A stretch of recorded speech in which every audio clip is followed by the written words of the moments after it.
আসসালামু আলাইকুম। বিক্রি হয়ে গেল হামিদা আপার সেই বিখ্যাত ভাইরাল গরুর মানিক।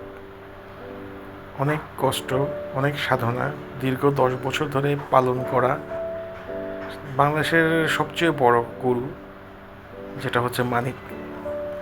দীর্ঘ সময় গরুটি সুস্থ ছিল। এটা আসলে ওনার যত্নের একটি ফসল। আপনারা দেখছেন মানিককে। নিয়ে গেল গরুটা, কিন্তু আপনারা কিরকম ভাবে দেখতেছেন? বিদায় বেলা তার কান্না শুনছেন। গরুটি 11,20,000 টাকায় বিক্রি করা হয়েছে। আরেকটি আলোচিত ভাইরাল গরু, যেটা হচ্ছে নেইমার, খুলনার সবচেয়ে বড় গরু নেইমার, সেও বিক্রি হয়ে গেল। তাকে বিক্রি করা হয়েছে পুরান ঢাকায়।